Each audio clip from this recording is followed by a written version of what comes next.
The COVID-19 crisis hit us just before Easter. It forced many to celebrate the event very differently. The second wave has now just hit us before Christmas. So what does this mean for Christians and the celebration of this most holy day?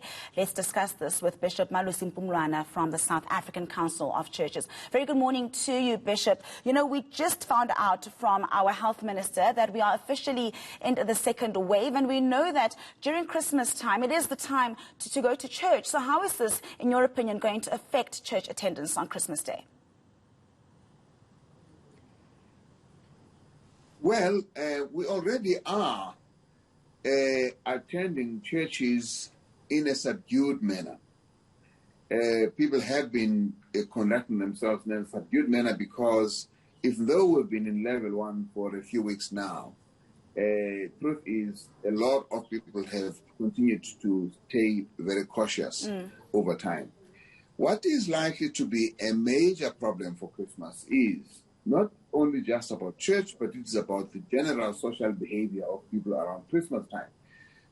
But as far as church is concerned, there usually will be kind of like Christmas vigils, services that cross over overnight. I noticed that the Eastern Cape SACC church leaders have issued a statement and a call. They are actually discouraging the vigils and the crossover at night. That might also have an impact on what we call Christmas carols, these choir singings in the night on the eve of Christmas.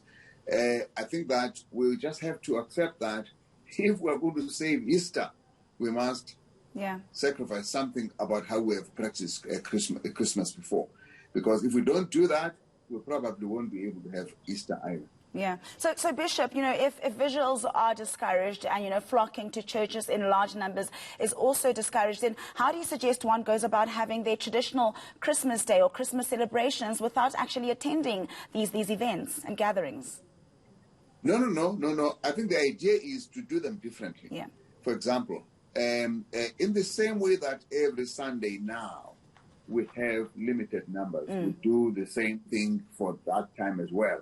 But I would probably suggest that instead of the singing, we probably should encourage playing recorded music for those. But they probably can be done on kind of like 1 hour in the evening, and that's it, rather than a crossover of the night. The idea is not to have people in one space overnight. It just will not work because of the spread of the virus.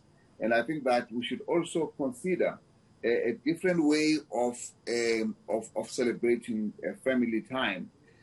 People should try and do a family bubble. If you see what I mean by that you create an environment where the people that are going to be together as family manage a certain type of protocol together so that we can trust each other, but let us please just make sure that the people that are here manage the protocol. We don't go all over the place, meeting everyone and then coming back to the crowd. Absolutely. And Bishop, you know, since Easter, since the hard lockdown, we've seen church services go virtual. So I want to know from you, do you think it works? Has it been successful, you know, attending the church services virtually? And could we perhaps then continue to do that during the Christmas period? It does work, particularly in the urban areas, but it's very difficult to do that for rural communities. Yeah. They just don't have the facilities for that. And so that is why one has to say, do what needs to be done, do it, but with a certain type of protocol that is appropriate. The South African Council of Churches did prepare a document for churches for level 1 of how they can conduct themselves in level 1. We would like to promote that and say, look at that and continue to use it in a way that as local conditions and circumstances allow. But it must be that people can worship, but those that can worship virtually, definitely the older folks like me, they should stay.